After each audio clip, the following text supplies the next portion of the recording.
Glória a Deus. Queridos, nós estamos estudando o livro Nascidamente. Não sei se os irmãos aqui dessa noite, temos aqui 2 irmãos nos visitando, né? Sejam muito bem-vindos, viu? Que Deus abençoe vocês.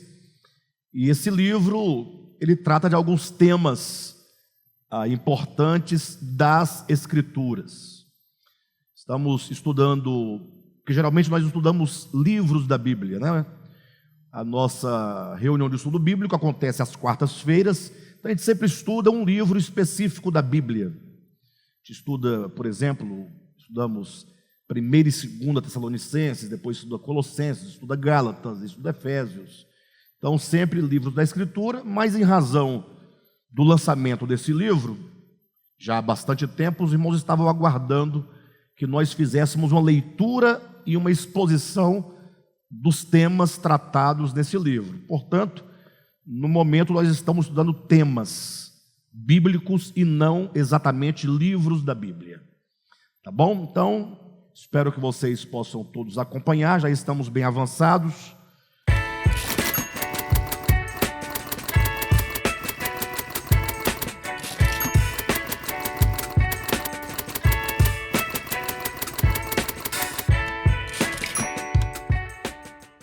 E vamos então pegar nossos livros e abri-lo na página de número 67.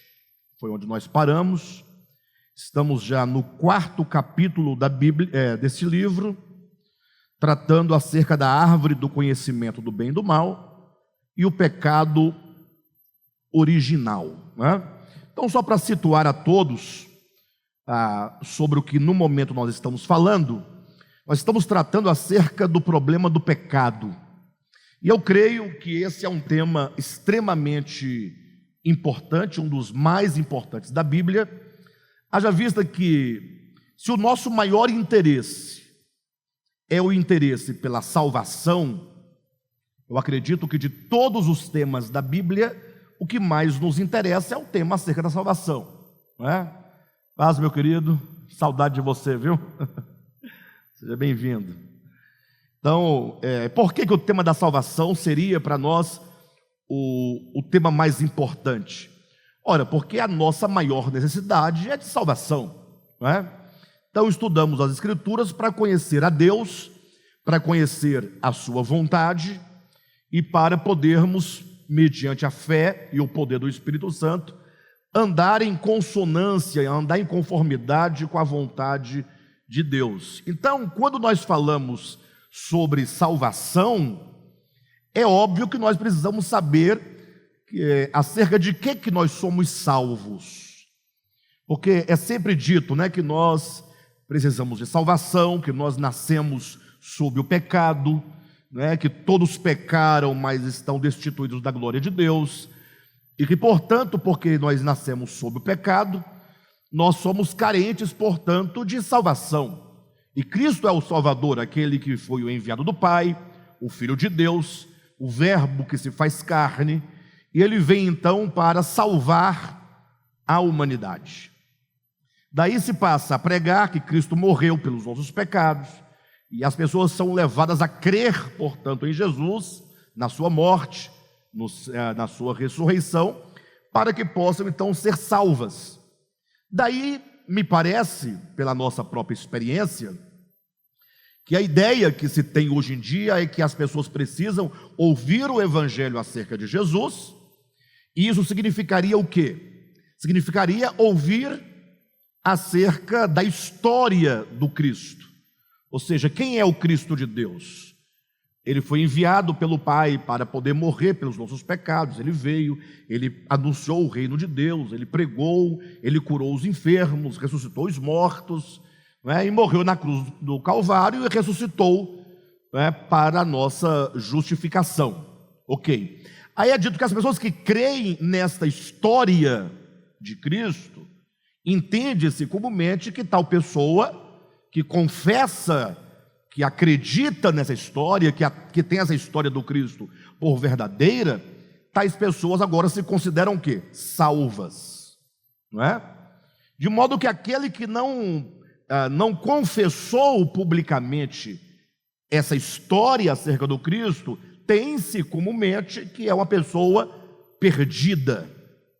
Tanto é que os homens são classificados do ponto de vista da religião cristianismo, mais especificamente do ponto de vista reformado, pentecostal, neopentecostal.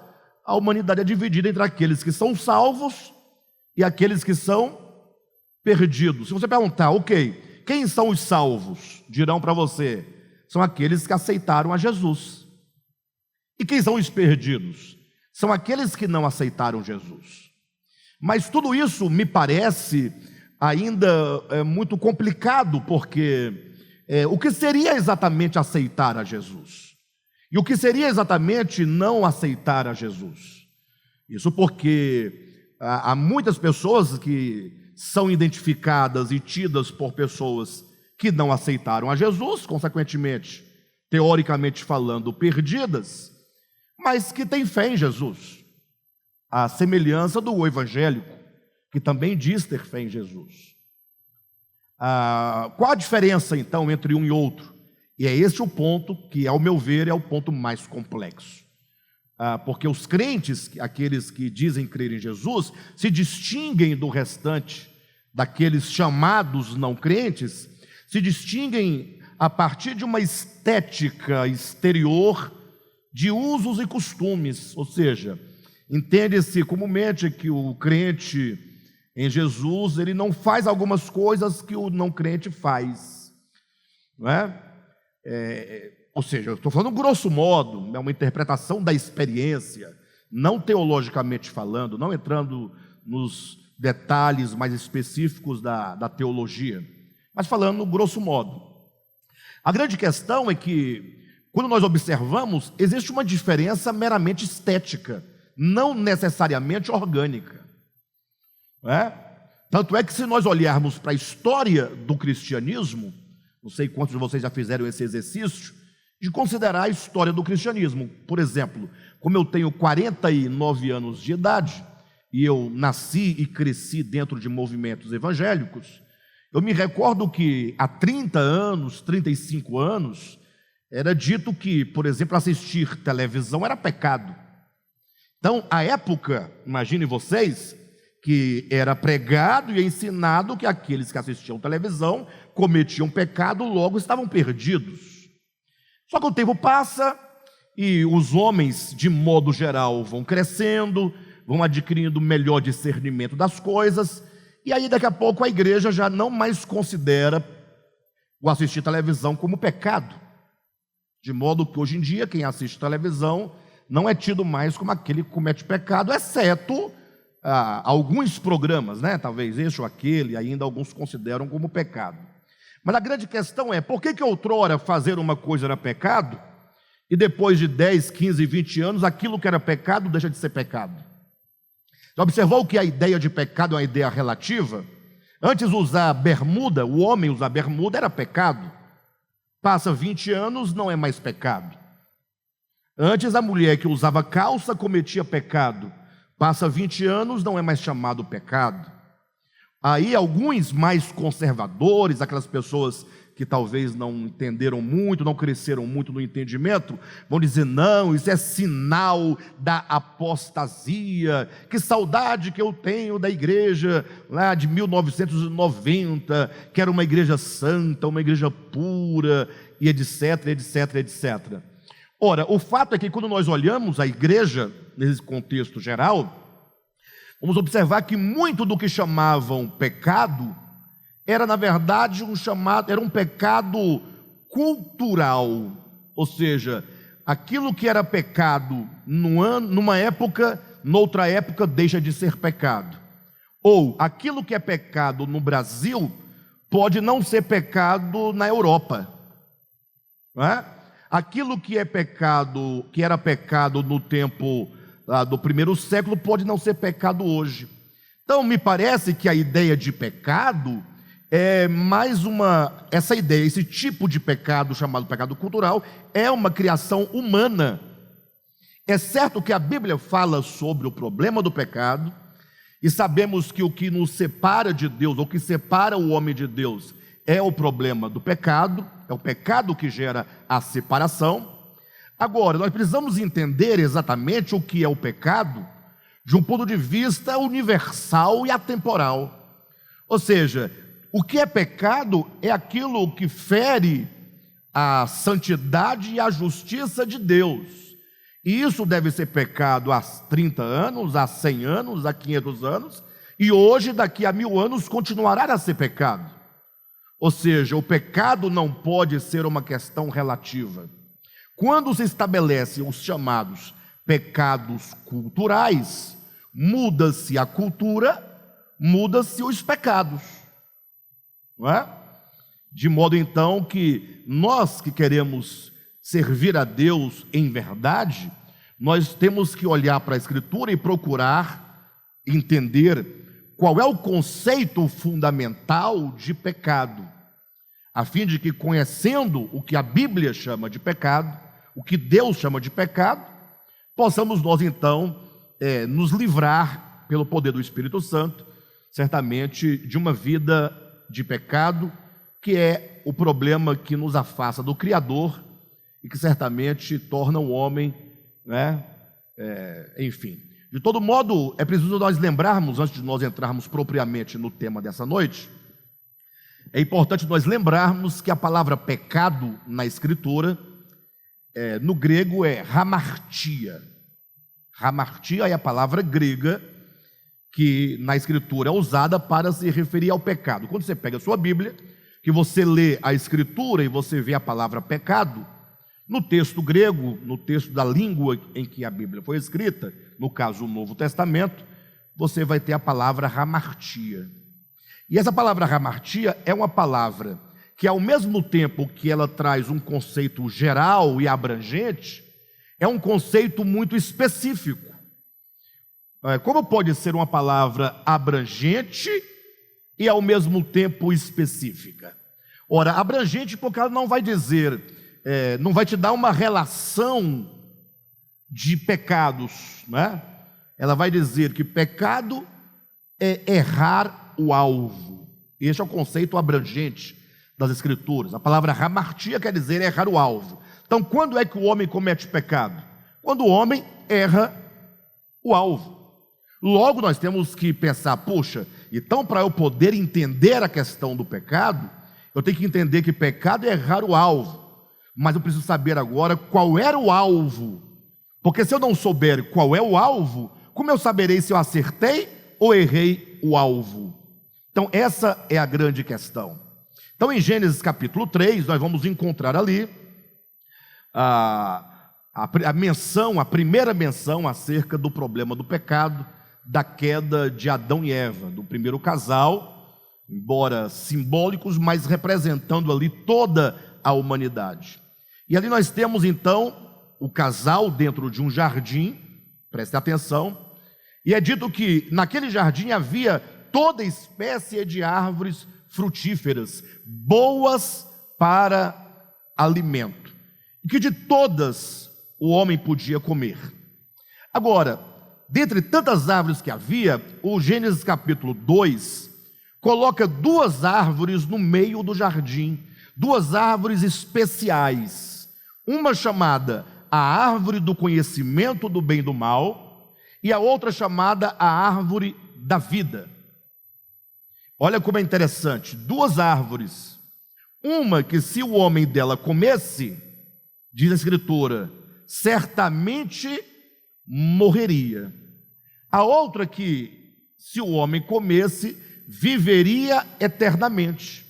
Então, poxa, vamos olhar para a nossa própria experiência, mas buscando esses dois princípios, a vida e a morte, a vida eterna e a morte eterna, representados ali no Gênesis, nas duas árvores que trariam como consequência a vida eterna ou a morte eterna. E nós temos aqui dois princípios, são princípios fundamentais que devem nortear toda a revelação das Escrituras. Ou seja, imagine vocês que Deus falou, olha, se o homem comer da árvore do conhecimento do bem e do mal, morrendo morrerás. Certamente morrerás significa, no texto hebraico, morrendo morrerás. Ou seja, fatalmente o homem morrerá se ele comer da árvore do conhecimento. Agora, comendo o homem da árvore da vida, está dito em Gênesis 3:21, viverá eternamente. Então nós temos o conceito de vida eterna e de morte eterna, ali representados por duas árvores e pelos seus frutos e pela atitude do homem de comer de um fruto ou de outro fruto. Nós sabemos da história, lá do Gênesis 3, e lá está dito que o homem comeu do fruto da árvore do conhecimento, e aí toda a tragédia do seu pecado acometeu a humanidade, e até hoje está aí diante dos nossos olhos os efeitos do pecado. Agora, o grande problema, e é isso que nós estamos debatendo neste livro, Nascidamente, sobretudo no capítulo 5, que trata do pecado original, da árvore do conhecimento do bem e do mal, o que significa necessariamente esta árvore do conhecimento do bem e do mal, e o que significa necessariamente a árvore da vida? Em segundo lugar, o que significa necessariamente comer da árvore do conhecimento? E o que significa comer da árvore da vida? Nós temos que fazer essas perguntas quando nós lemos a Bíblia. Nós temos que fazer essas perguntas e buscar o sentido, porque do contrário nós vamos chegar a que conclusão? A uma trágica conclusão. A conclusão a que até hoje a maioria esmagadora dos cristãos, independentemente de serem católicos, ou de serem protestantes, ou de serem evangélicos, o fato é que a maioria esmagadora dos cristãos acreditam, confessam e pregam que todo o problema do homem foi o ato de ele ter comido da árvore do conhecimento naquele dia, talvez mais precisamente há 6.000 anos atrás. Ou seja, Deus colocou uma árvore no meio do jardim, falou: olha, não coma dessa árvore. O homem, ou que seja a mulher, ou ambos, desobedeceram, pegaram o fruto, comeram, deram uma mordida, e depois que engoliram um pedaço do fruto, veio aquele remorso, aquele sofrimento interior, e daí para frente vocês sabem do resultado. Mas eu pergunto para vocês, será que todo o problema da morte eterna e todo o problema do pecado consiste em comer uma fruta de uma árvore? A pergunta que nós fazemos é: será que porventura essas árvores não estão ali para representar, para simbolizar atitudes do homem em relação a Deus, em relação a si próprio, ou em relação à luz, em relação às trevas, em relação ao bem, em relação ao mal, em relação à verdade, em relação à mentira? Será que nós também não comemos do fruto da árvore do conhecimento do bem e do mal nos dias de hoje? Agora, olha que interessante, e vale a pena nós pensarmos sobre isso. Para aquelas pessoas que não conseguem ver outra possibilidade do pecado existir, que não seja uma árvore da qual o homem comeu, a pergunta que nós faríamos é: antes de o homem pecar, mais precisamente, antes do homem existir, já havia pecado no universo? O que vocês acham? Antes de Deus criar o homem, já havia pecado no universo? Sim ou não? Não havia? Tá, vamos lá. Segundo a Escritura, vamos pegar a Escritura como nosso paradigma, ok? Onde o pecado entra no universo? É pelo homem? O que vocês acham? Segundo a Escritura, né? Pegue a Escritura por paradigma, sem entrar nos méritos aprofundados da visão orgânica. Ora, é simples, basta você ler Gênesis 3, e lá vai dizer o quê? Que a serpente enganou a mulher, não foi? Logo, se a serpente enganou a mulher, e o homem enganou o casal, vamos colocar grosso modo, logo o engano já havia antes de o homem cair, porque afinal, a serpente enganou a mulher. Logo, o homem não é o primeiro ser do universo a pecar. O pecado já havia entrado no universo antes mesmo do homem, que é a ideia do querubim que caiu, que foi o primeiro, é o pai da mentira. O pai quer dizer o originador, o primeiro, aquele que dá início a uma linhagem de pecado e pecadores. Logo, Lúcifer seria o primeiro ser, segundo o registro bíblico, que teria cometido pecado. Aí eu pergunto para vocês, nós estamos tentando chegar no significado do comer da árvore do conhecimento do bem e do mal.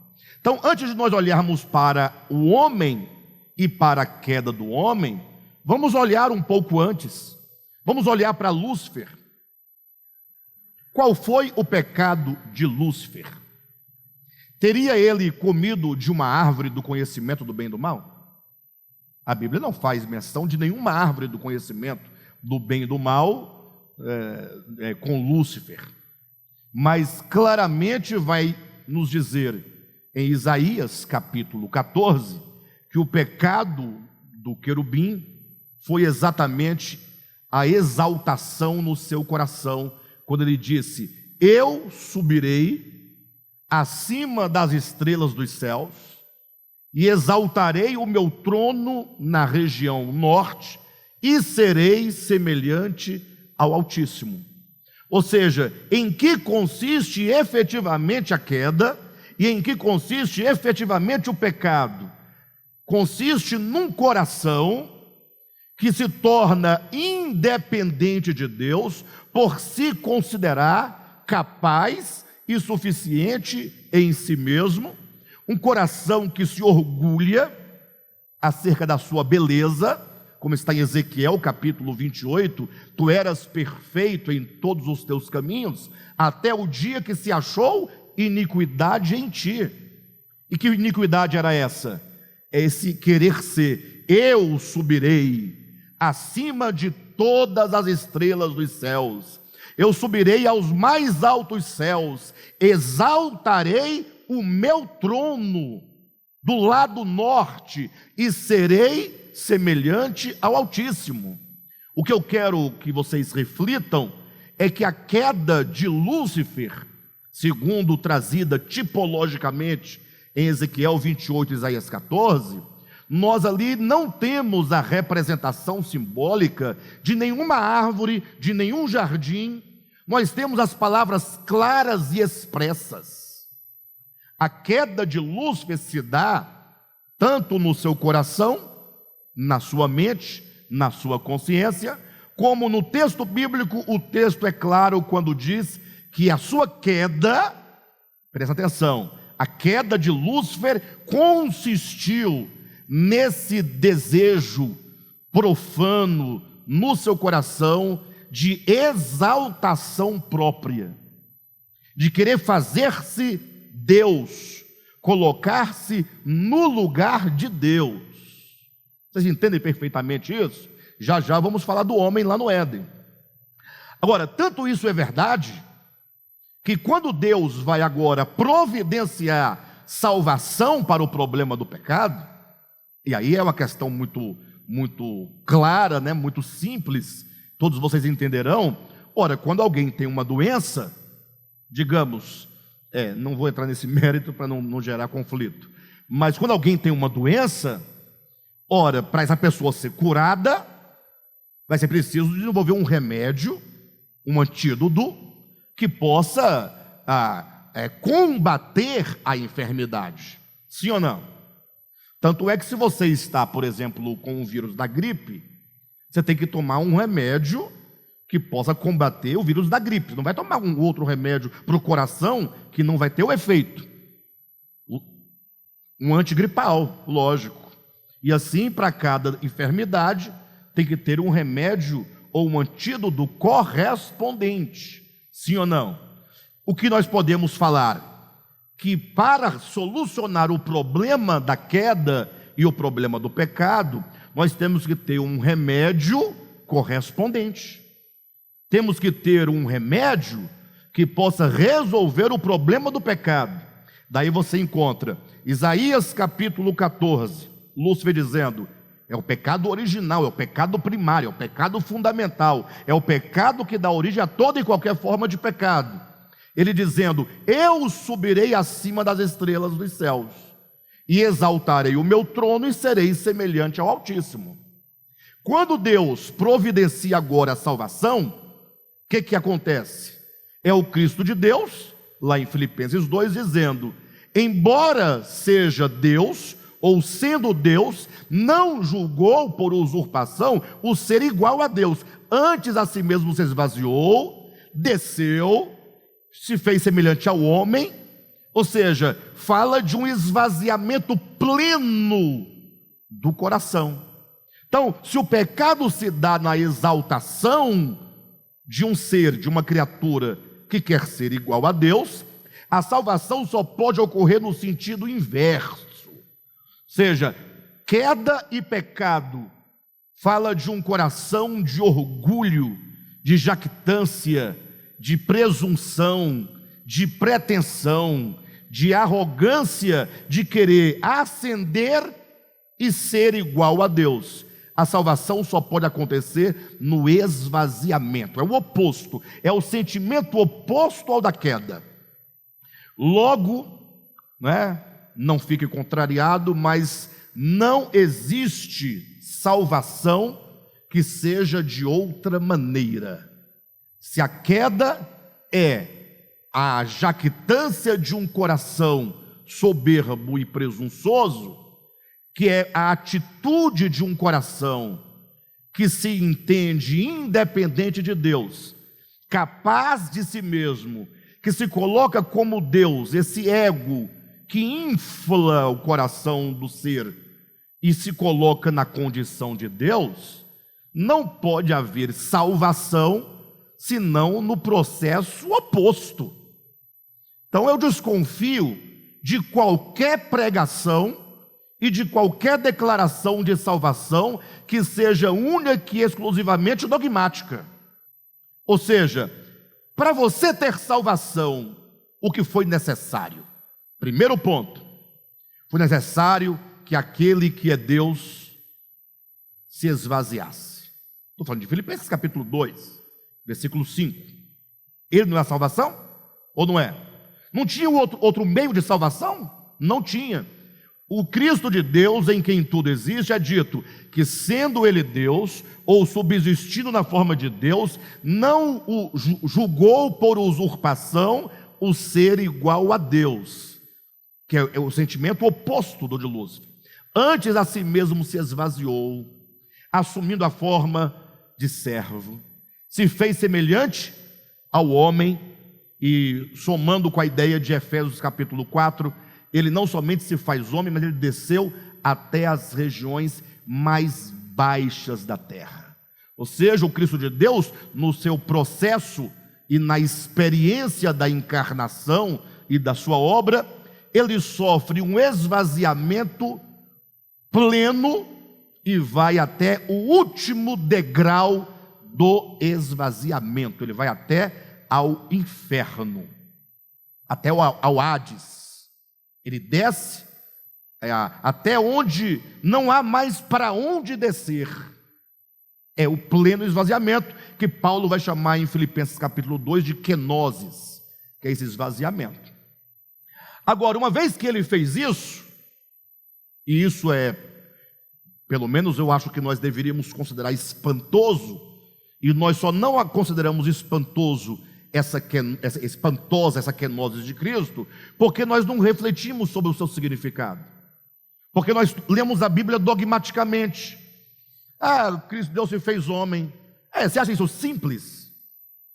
Você acha isso uma banalidade? Você tem tanta reverência que você não ousa pensar na gravidade do que seja esse processo de salvação que Cristo realiza a nosso favor. Puxa, aquele que você que é pecador, cheio de pecado, cheio de defeito, você não aceitaria descer um degrau a favor de outro? E aquele que é perfeito, que aceita, não por obrigação, mas por amor ao Pai, por amor à sua criação, ele vai passando pelo processo de esvaziamento completo. E então, esse é o primeiro ponto para que haja salvação. Agora, o segundo ponto, que é o mais dramático, e talvez eu vou dizer algo, viu, Anderson, que nós homens do século 21, nós cristãos, nós igreja de Cristo, povo, no modo geral, ainda vai precisar de uns 30 anos para começar a compreender fundamentalmente o que eu vou dizer agora, porque os dogmas são muito fortes, os dogmas, as fortalezas do coração são muito grandes, são muito poderosas, embora o evangelho seja muito mais poderoso, mas não é simples vencer as fortalezas do coração. O fato é que quando Cristo faz todo esse processo de esvaziamento, ele não disse em seguida, agora saiam, não disse aos apóstolos, pregue o que eu fiz, e aquele que acreditar no que eu fiz está salvo. Você não encontra isso na Bíblia. Parece estranho, né? Porque você fala, não, mas tal, ele manda sair e pregar o evangelho a toda criatura, quem crer e for batizado será salvo, não é? Ora, mas o que ele está dizendo?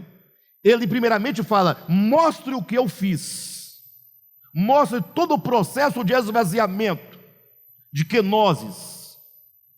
E agora ele diz, se alguém quiser vir após mim. Isso é pregação do evangelho. Nós não somos chamados a acreditar ou a meramente acreditar no que ele fez. Nós somos convidados a nos unir a ele naquilo que ele fez. Ele diz, se alguém quiser vir comigo, o evangelho é um convite para que nós o sigamos nos mesmos passos dele. O evangelho não nos convida a acreditar num ocorrido, o evangelho nos convida a sermos unidos a Cristo na sua morte e na sua ressurreição. Por isso ele vai dizer, se alguém quiser vir após mim. Aí você fala, opa, eu quero. Aí ele fala, então veste uma roupa de domingo, vista a roupa de ver Jesus, e vá domingo para a igreja com a Bíblia, leva uma ofertinha, cante 3 hinos e está tudo certo. Foi isso que ele disse? Não, ele disse, se alguém quiser vir após mim, negue-se a si mesmo. Ora, por que negar-se a si mesmo? Qual é a profundidade dessas palavras que para nós hoje perdeu todo o sentido? Olhe para a origem. Qual foi o pecado original que causou todo o mal no universo? Foi quando o querubim disse, eu subirei acima das estrelas dos céus e exaltarei o meu trono, e eu serei semelhante. Isso é um ego inflado de orgulho e de presunção e de independência de Deus. Agora Cristo faz o processo oposto, de completo esvaziamento, e diz, se alguém quiser vir após mim, vai ter que negar a si mesmo, vai ter que se esvaziar, vai ter que receber a cruz de Cristo, o morrer de Cristo. Agora imagine vocês, quando Jesus, depois de ressuscitado, ele fala assim, olha, ide e pregai o evangelho a toda criatura. Quem crer e for batizado será o quê? Salvo. Aí começa todo um debate teológico. O batismo salva? Vamos perguntar isso. Quem já ouviu esse debate? Aí alguns vão dizer, não, esse texto nem está na Bíblia. Esse texto foi introduzido da Bíblia, não está nos originais. Tem esse argumento, vocês sabem, né? Bem, enfim. Aí o outro fala, não, o batismo salva. Aí os crentes se dividem entre aqueles que acreditam que o batismo salva e os que acreditam que o batismo não salva. Perfeito? Tá, mas se o texto de Marcos, dizem, foi introduzido, não é original, não são palavras de Jesus, então vai para Mateus capítulo 20, né? Ou melhor, desculpe-me, capítulo 28. Capítulo 28, quando Jesus fala, toda a autoridade me foi dada nos céus e na terra. Ide, portanto, e fazei discípulos das nações, batizando-os. Logo, não tem como se tornar discípulo sem o batismo, porque ele disse: fazei discípulos batizando-os. Batizando-os é o modo de se fazer discípulo. Aí volta a pergunta: tá, então o batismo salva? Eu digo não, não é este batismo ritual de que Jesus está falando. O batismo de que Jesus está falando é este aqui, ó. Abra sua Bíblia em Romanos capítulo 6. Este batismo é esse que está no capítulo 6 de Romanos. Capítulo 6, versículo 1. Diz assim: que diremos, pois? Permaneceremos no pecado para que seja a graça mais abundante? De modo nenhum. Quem sabe o que significa isso de modo nenhum? De modo nenhum, alguns pensam que Paulo está dizendo, não, nós não devemos permanecer no pecado para que a graça seja mais abundante. Paulo não está dizendo que nós não devemos permanecer, ou que não podemos permanecer. Esse de modo nenhum quer dizer impossível permanecer no pecado. É impossível. Como impossível? Olha a explicação. De modo nenhum. Como viveremos ainda no pecado? Nós, os que para o pecado morremos. Ele quer dizer, olha, se você morreu para o pecado, como é que você vai permanecer no pecado se você está morto para o pecado? Não tem como alguém que morreu para o pecado permanecer no pecado para que a graça seja abundante. Ele diz, isso é uma impossibilidade, isso é um contrassenso. Ele está dizendo, o problema do morrer para o pecado não é um dogma, é um fato, é uma experiência. Porque se é um dogma, eu posso carregar o dogma num livro e ainda assim viver uma coisa contrária ao que o livro diz. Por que os crentes pregam uma coisa e vivem outra? Quem sabe? Ora, porque eles pregam dogma, eles não pregam experiência de fé, eles não pregam a experiência do evangelho. Eles falam, Jesus morreu pelos meus pecados, estou livre do pecado, e cantam música dizendo que está livre do pecado, mas na prática não tem nada livre. O pau está quebrando, as igrejas estão se dividindo, não é? Basta você olhar para a experiência nossa, não é? Não estou falando de ninguém, estou falando da gente, nós crentes, evangélicos, divididos por causa de uma política sem futuro. Passamos a aborrecer nossos irmãos em Cristo por causa de política de direita e de esquerda, e aí dizemos que estamos livres do pecado. Eu falo que facção é pecado, partidarismo é pecado, e nós já estamos cantando na igreja que estamos livres do pecado. Paulo fala, não. Quando alguém argumenta, então nós vamos viver no pecado para que a graça de Deus seja abundante, ele diz, de modo nenhum, isso não é possível acontecer. Como viveremos ainda no pecado, nós os que para ele morremos? Versículo 3, ou porventura ignorais que todos nós que fomos batizados em Cristo Jesus, fomos o quê? Batizados na sua morte. Então qual que é o batismo que o Evangelho ensina? O que a palavra batismo significa? Não é ser introduzido, não é imergido, não é imergir. A palavra batismo, esquece a teologia, esquece batista, presbiterianos, arminianos, esquece tudo. Pega só a palavra batismo, né? Imersão.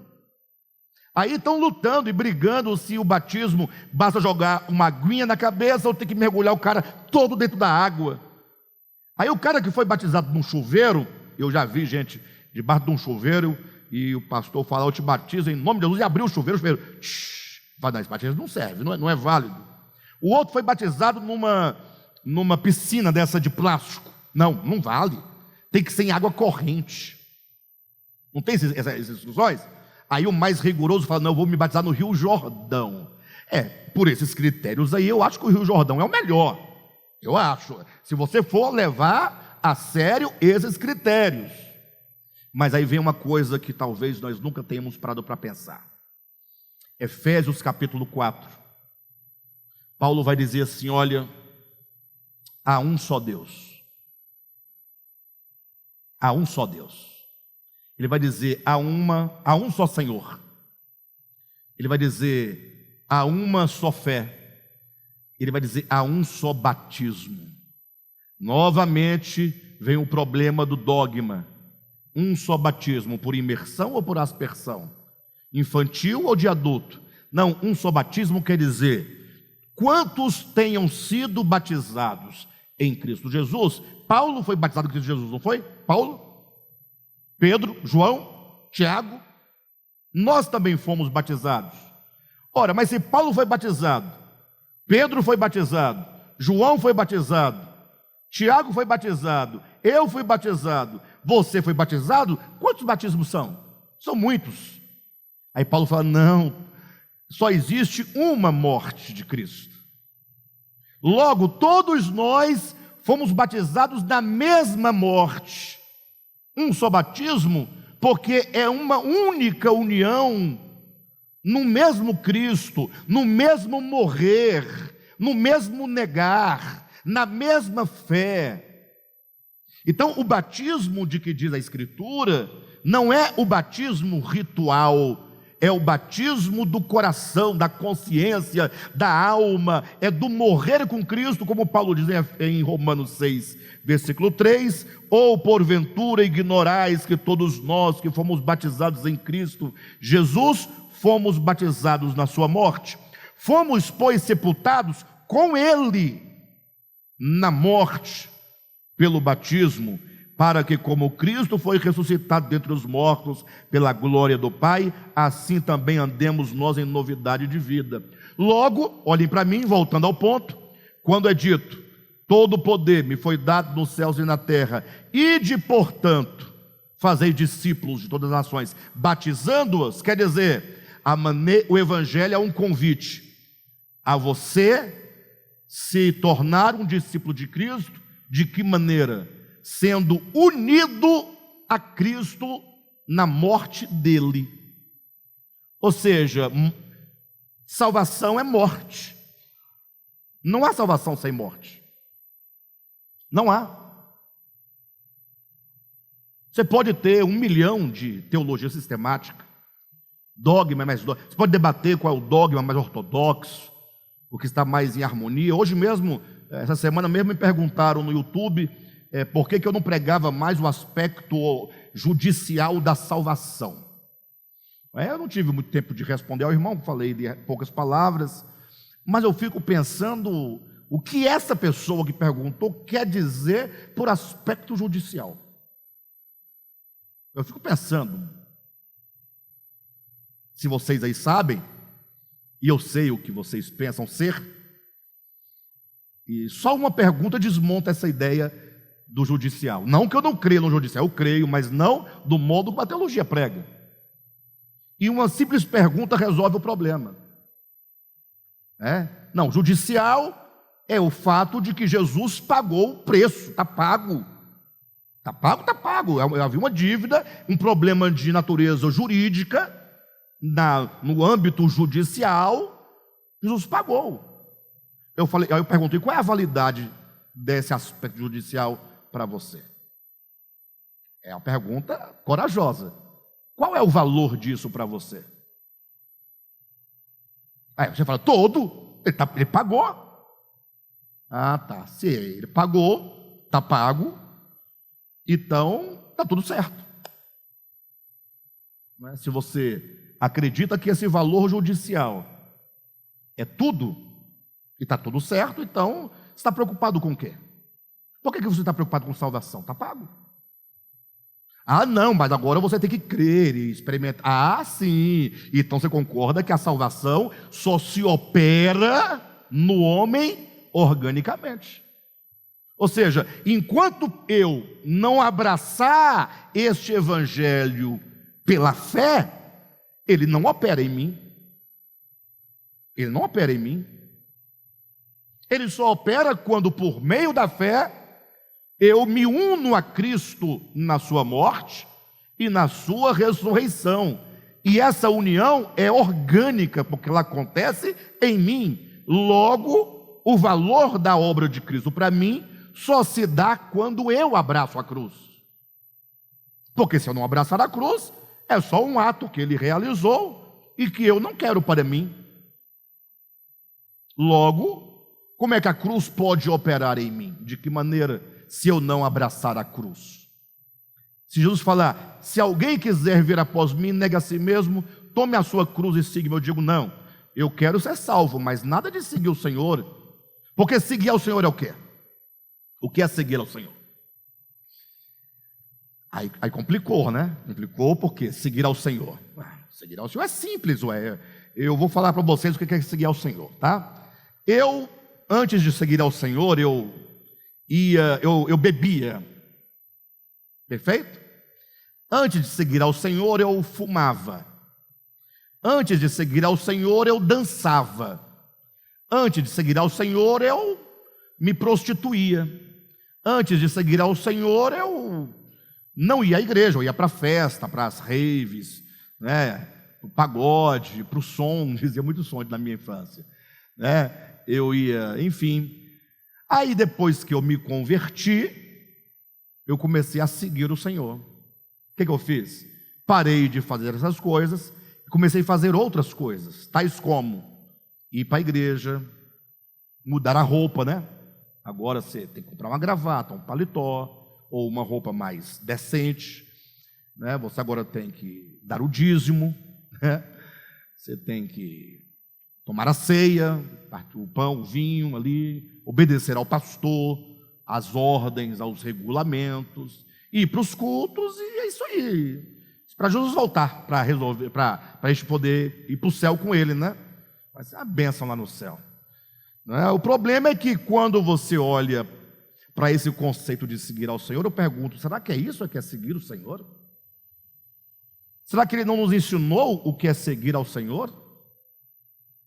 Quando Jesus falou assim, presta atenção, quando vos convidardes a um banquete, não tomeis os primeiros lugares. Parece que não nos serve essa palavra para nada. Primeiro que a gente não vai a banquete, nós não temos banquete. Do modelo que ele falou, sim ou não? Não tem. Como é que você toma para si essas palavras? O que ele quis dizer com isso? Não tomeis os primeiros lugares. Quando ele disse, se alguém amar o seu pai, sua mãe, seu filho, ou a si mesmo mais do que a mim, não pode ser meu discípulo. O que isso significa? A critério, alguém aqui conhece uma pessoa que ama a Jesus mais do que a si próprio? Alguém aqui conhece? Olha a pergunta que eu estou fazendo, desafiadora. Vocês conhecem alguém que ama a Jesus mais do que a si próprio? Não. Eu vou fazer então, porque vai ficar muito pesado. Retira a pergunta. Você conhece alguém que ama a Jesus mais do que ao seu filho? Mais do que a sua mãe? Vocês conhecem alguém? Vocês não respondem por quê? Porque não conhece? Fala o nome de uma pessoa. Eu conheço uma pessoa que ama Jesus mais do que a sua própria mãe. Vocês percebem que nós estamos com um problema? E você sabe por que esse problema? Eu vou falar para vocês o problema. Nosso problema foi o modo como nós ouvimos a Bíblia a vida inteira. Nós ouvimos a Bíblia dogmaticamente, religiosamente. É só uma religião, é só um dogma que não serve para nada absolutamente, a não ser para nos fazer orgulhosos de acharmos que a nossa religião é a verdadeira, porque a religião do outro é sempre do demônio. A igreja verdadeira qual que é? Quem sabe? Não. Quem sabe qual é a igreja verdadeira? É a minha. É a sua. A do outro é do demônio. Mas no dia que você mudar de igreja, a outra passa a ser a verdadeira. E a do outro? A do demônio. É assim que nós pensamos. Qual é a religião verdadeira? Ninguém vai dizer é a do outro. Não, é a minha. Nós temos um problema grave do ponto de vista dogmático. Nós classificamos as pessoas por aquilo que elas falam, não por aquilo que elas são. Qual é a doutrina sua? Essa. Está salvo. sua doutrina, essa está perdido. Mas não é por aí que as coisas acontecem. O evangelho, que é a proclamação da boa nova de Deus ao homem, que é a salvação, é Cristo já resolveu o problema do pecado. Como foi que ele resolveu o problema do pecado? Ele não poderia apenas com uma grande trombeta, um alto-falante enorme dos céus, bradar dizendo: pessoal, vocês precisam negar a si mesmos. Não poderia fazê-lo? Não fez?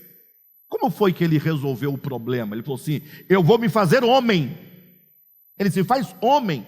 Ele entra no homem para tomar este homem e levar este homem à última consequência de amar a Deus acima de todas as coisas e ao seu próximo como a si mesmo. Jesus de Nazaré é o homem que chegou ao extremo da obediência e do amor. Jesus de Nazaré, que nasceu de Maria, que tem genealogia, começo de dias. Porque o Cristo de Deus não tem começo de dias nem fim de existência. Mas Jesus de Nazaré nasceu no ano 4 da era cristã, nasceu em Belém, foi criado em Nazaré, morreu aos 33 anos. A sua genealogia está em Mateus capítulo 1 e Lucas capítulo 3. Então, esse homem Jesus, como Deus é tremendo, ele não salva o homem com ritos, com sanguinho na cabeça, como fazia o povo de Israel, matando o cordeiro, pegando o sangue, jogando sobre o altar, jogando em cima do povo, jogando no livro. Parece blasfêmio o que eu estou dizendo, mas não, está em Hebreus capítulo 10. Se aqueles sacrifícios que lá eram feitos aperfeiçoasse o homem, não seria necessário que o Cristo de Deus se fizesse carne. Simples assim. Paulo vai dizer aos Colossenses, vai dizer depois aos Hebreus, vai dizer aos Gálatas, que aqueles sacrifícios em nada melhorou o homem, porque sangue de touros e de bodes não pode salvar o homem, não pode lhe dar uma consciência pura do pecado. Não pode. Logo, quando Deus vai salvar o homem, o que ele faz? Ele entra no homem, e como está em Hebreus capítulo 5, versículo 7, esse Jesus, homem, nos dias da sua carne, aprendeu a obediência pelas coisas que sofreu. Poxa, para, gente. Está escrito na sua Bíblia, Hebreus capítulo 5, versículo 7. Eu vou ler com vocês, porque é bom ler, porque nós vamos confirmando, né? Hebreus capítulo 5, versículo 7, está aí, ó. Ele, vírgula, Jesus. Aí nós temos que ler a Bíblia corretamente, pessoal, porque quando fala Jesus, o que você pensa? Você quer ver uma coisa? Vocês vão entender uma coisa clara aqui, muito claramente. Quando você pensa Jesus, você pensa Deus, né? Deus. Mas imagine vocês que quando o próprio, como diz, o próprio Deus envia o seu filho, o que está lá claramente? Eu vou continuar lendo Hebreus, tá? Espera aí, só um pouquinho. O que está lá em João capítulo 1? E o verbo, que estava no princípio com Deus, que é Deus, se fez carne. Vocês concordam que nós temos aqui dois aspectos, um eterno e o outro temporal? Quando fala que o verbo é Deus, é o aspecto eterno. Só que diz, e o verbo se fez carne. Esse se fazer carne, vai surgir aqui uma humanidade, ó. Essa humanidade é temporal. Está em Gálatas capítulo 4, versículo 4. Vindo a plenitude do tempo, Deus enviou seu filho, é temporal. Aí o grande erro cometido da teologia católica, quando fala Jesus, Maria, mãe de Deus. Você sabe por que eles criaram essa ideia, Maria, mãe de Deus? Ora, porque Jesus é Deus. Aí entrou no debate, Jesus é Deus ou não é Deus? Jesus é Deus. Logo, se ele é Deus, Maria, mãe de Jesus? Ei, Maria, mãe de Jesus? Me ajuda aí, pessoal. Maria, mãe de Jesus? Jesus é Deus? Maria, mãe de Deus, está errado? Tá, porque Jesus não é Deus. Como não é Deus? Misericórdia, pastor, não fala uma coisa dessa, você vai acabar com o seu ministério. Primeiro, Deus nasce, Deus tem nascimento, Deus tem genealogia, Deus tem carne e sangue. Puxa, qual é a dificuldade de entender que o verbo que é Deus se fez carne, e esse menino que a virgem concebeu pelo poder do Espírito Santo, ele nasceu em Belém há 2000 anos, e o seu nome será Jesus, Jesus homem. O Cristo assume uma outra natureza, essa natureza que ele assume é humana, e Jesus é o nome desta humanidade que tem começo. Eu não estou negando a divindade do Cristo. Agora, é lógico que com a ressurreição, essa humanidade foi absolvida pela divindade. Mas a humanidade tem começo. Quer ver? Vou acabar com sua dúvida agora. Você vai pegar Hebreus capítulo 7, versículos de 1 a 3. Perfeito? E vai pegar Mateus capítulo 1. Você vai ler um e vai ler outro. Mateus capítulo 1 começa assim, olha: livro da genealogia de Jesus, filho de Davi, filho de Abraão. Aí começa a genealogia. Aí vai para Hebreus 7, falando do Cristo, sem pai, sem mãe, sem genealogia, sem princípios de dias nem fim de existência. Acabou. Ou seja, faça a distinção em nome de Jesus. Tá, agora volte a esse Jesus. 5, versículo 7 de Hebreus, que diz: ele, Jesus, para não ter dúvida, nos dias da sua carne. Jesus é o homem. Nos dias da sua carne, é o mesmo que nos dias da sua peregrinação sobre a terra. Ou seja, nos seus 33 anos de existência na terra, o que aconteceu a esse Jesus nos dias de sua carne? Versículo 7, né? Tendo oferecido com forte clamor e lágrimas, orações e súplicas a quem o podia livrar da morte, e tendo sido ouvido por causa da sua piedade. Versículo 8, embora sendo filho, o que aconteceu? Aprendeu. Jesus aprendeu? Ele aprendeu? Aprendeu o quê? Na sua Bíblia, lê na sua Bíblia. Não vou ler na minha para você não desconfiar de mim. Aprendeu o quê? Aprendeu o quê? Fala alto. Vocês estão com medo de pecar? Aprendeu a obediência. Jesus aprendeu a obediência. Pelas coisas que? Ora, se ele aprendeu a obediência, o que isso significa? Se ele, Jesus, homem, é sem pecado. Ora, é sem pecado exatamente porque aprendeu. Ou seja, o Cristo de Deus se faz carne para levar a cabo a salvação, para tomar o homem e colocá-lo sob a disciplina do negar a si mesmo, do tomar a cruz, de modo que quando esse homem chegou na cruz do Calvário e disse: está consumado, essa palavra está consumado, o que é tetelestai, quer dizer, este homem chegou na plenitude da sua existência, na plenitude da sua vocação. Ou seja, é o homem que atingiu os píncaros do crescimento de uma consciência expandida de amor e obediência ao Pai. Isso é salvação.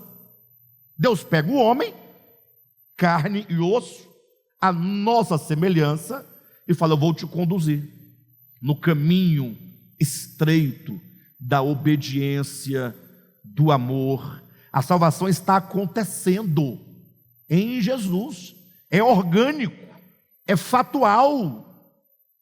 Jesus é o primeiro homem a entrar na glória, ele é o precursor. De todos os homens da terra, Jesus o primeiro a entrar. Ele entrou como âncora da nossa alma, segura e firme, que penetra além do véu.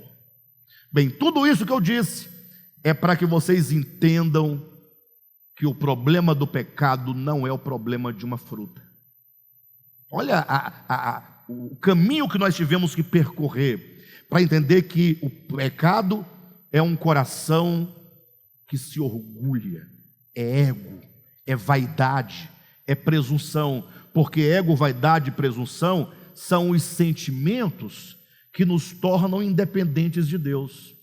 Agora, por que nos tornamos independentes de Deus? Qual o motivo? O que nos envaidece? É a pergunta, o que nos envaidece? Bem, e a prova de que isso é pecado, isso é queda, é que a cura para o problema do pecado e da queda é o oposto disso, é o esvaziamento de Cristo, é a cruz, é o descer. Enquanto um está subindo, caindo, o homem cai subindo, a salvação acontece descendo. Quem está entendendo esse processo? E não tem salvação de outro modo. Fazei discípulos batizando-os, pegando as pessoas e mergulhando na morte do Senhor, fazendo-a morrer com o Senhor. E esse morrer com o Senhor é o esvaziamento. Negue a si mesmo, tome sua cruz e siga-me. Mas isso não é uma obra que eu consiga realizar por mim mesmo. A gente está pregando agora que a salvação eu que realizo. Não é. Você não dá conta jamais de fazer isso. Você tem que primeiramente reconhecer que existe um problema muito grande dentro de você chamado ego, e tem que fazer como diz o apóstolo Paulo em Romanos capítulo 7, miserável homem que sou. Quando você reconhece isso e clama por Jesus, o Espírito de Cristo é que vai começar a trabalhar em você, trazendo consciência, trazendo quebrantamento, e Ele, por meio da sua palavra, é que vai a cada dia nos unindo mais e mais na sua morte, a morte com Cristo, enquanto um longo processo de morrer constante, de morrer a cada dia um pouquinho mais. Querem uma prova disso, para que ninguém fique na dúvida? Paulo diz em Romanos 5, ou porventura ignorais que todos vós que fostes batizados em Cristo, fostes batizados na sua morte. Então ele fala que você foi batizado na morte. Não parece que já está feito? Sim ou não? Se eu fui batizado, está feito. Aí em Colossenses 3,5 ele fala: fazei, pois, morrer a vossa natureza terrena. Paulo, peraí, eu estou morto com Cristo em Romanos capítulo 6, ou eu tenho que fazer morrer a natureza terrena? Ele fala os dois. Lá, o aspecto judicial, o aspecto consumado. Aqui, o aspecto orgânico, a experiência, o experimentar o que Cristo já realizou. Cristo realizou de uma vez por todas, está feito. Logo, isso é o judicial. Agora, eu preciso me apropriar desta bênção. Então, o problema do pecado não é uma fruta, e o problema da vida eterna também, ou a solução para o problema do pecado, para a vida eterna, também não é uma fruta. Quando você olhar em Gênesis 3, a árvore do conhecimento do bem e do mal e a árvore da vida são simbólicos, o comer é simbólico, e ali nós temos, portanto, dois princípios. O princípio do conhecimento, que é o que nos faz ensoberbecer, e o princípio da vida, ou do amor, que nos faz depender de Deus. Querem ver uma coisa? Abra sua Bíblia rapidamente em 1 Coríntios, capítulo 8. Capítulo 8, versículo 1, Paulo diz assim: no que se refere às coisas sacrificadas aos ídolos, reconhecemos que todos somos senhores do saber. Ponto. O saber ensoberbece, mas o amor edifica. Então, ele traz aqui um princípio. O que ensoberbece? O saber, o conhecer. Olha para a experiência humana. Quanto mais a criança que é dependente dos pais cresce, E esse crescimento é demonstrado não pelos anos cronológicos acumulados, mas pelo desenvolvimento das faculdades e de quanto conhecimento essa criança adquire. Por exemplo, se você olhar um jovem de 18 anos, mas que tem problemas, né, mentais, que tem alguma dificuldade, né, ele vai ficar com quantos anos na dependência dos pais? Vai ficar com 100 anos dependente dos pais. Ele não tem como ganhar a sua independência. Agora, uma criança totalmente sadia, na medida que ela vai crescendo, que as faculdades vão se abrindo, que o saber vai se acumulando, quanto mais saber, quanto mais conhecimento, mais dependente ela fica dos pais, ou mais independente fica dos pais? Mais independente. Logo, o conhecimento é um grande problema. Só que não é só esse conhecimento psíquico de que nós estamos falando. É o conhecimento enquanto o aspecto do crescimento da humanidade, o crescimento tecnológico. Hoje nós vivemos num tempo em que nós não precisamos de Deus para nada. Você acredita nisso? Em 1950 dizia que não teria alimento para toda a humanidade. Hoje, com a revolução tecnológica da indústria, não falta alimento no mundo. É tanto todo o mecanismo de produção de alimento por meio das máquinas, né? Dos remédios, não sei o nome que dá, dos produtos que se usa. A tecnologia, de maneira geral, poxa, são 8 bilhões de seres humanos na Terra, e se alguém passa fome, não é falta de alimento, é falta de justiça social. É diferente. E tudo isso é conhecimento. Puxa, você vai ao supermercado, a hora que você quiser, tem lá um arroz pronto que eu digo, já foi plantado, já foi colhido, já foi tratado, está empacotado para você levar. Você não vai ter o trabalho nem de colher o arroz, ou de catar o arroz, como dizia antigamente. Nem lavar se lava mais arroz. Tem carne para todo mundo, para fazer em casa, no almoço, na janta, para o churrasco. Quem quiser, vai lá, tem à disposição. Os enlatados, tem tudo. Você tem o celular à sua mão, você fala lá no Japão, se quiser agora, com quem você quiser. Tudo isso é conhecimento. E o conhecimento nos faz cada vez mais confiantes em nós mesmos e menos dependentes de Deus. Logo, comer da árvore do conhecimento do bem e do mal, não é chegar lá e dar uma mordida de uma fruta.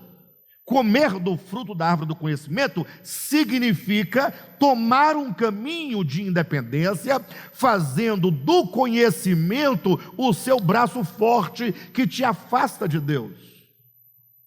Quando diz que o homem caiu porque comeu do fruto, lá é apenas uma história tipológica, ou melhor, metafórica, para falar, ao invés de falar que o homem tornou-se independente de Deus, porque quando ele se viu inteligente, capaz de discernir entre o bem e o mal, que ele estava acima de toda a criação, porque tem a criação infra-humana e está aqui o homem, o único ser inteligente, acima dos minerais, acima dos vegetais, acima dos animais, que ele tem o controle, que ele pode manipular a criação, que ele pode controlar a criação, que ele pode criar a agricultura, criar a indústria, criar a ciência, criar a medicina. Esse homem fala: eu não preciso de Deus. Isso é o pecado original. Isso é comer da árvore do conhecimento do bem e do mal. Pronto, dito isso, eu vou ler esse parágrafo e vou encerrar o estudo de hoje, porque tudo isso que eu falei está aqui na página 67, no segundo parágrafo, que diz assim: a vida e a morte estavam diante do arbítrio humano, representadas pelo comer de uma ou de outra árvore. Não representadas pelas próprias árvores, mas pelo comer de seu fruto, como está escrito: mas da árvore do conhecimento do bem e do mal não comerás, porque no dia em que dela comeres, certamente morrerás.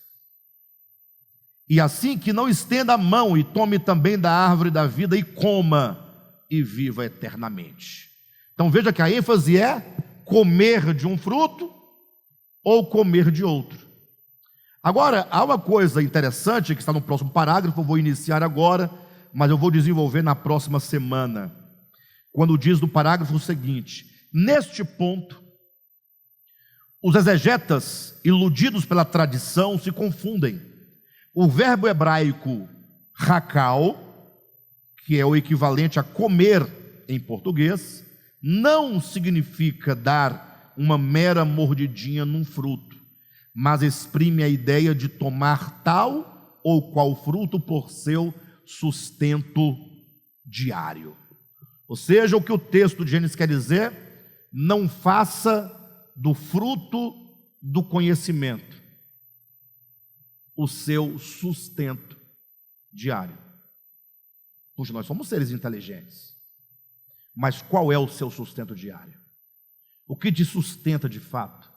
É a sua capacidade intelectiva, seu conhecimento, suas graduações, o domínio que o homem tem por meio da inteligência sobre a criação? Ou, como disse Jesus, não só de pão viverá o homem, mas de toda a palavra que procede da boca de Deus.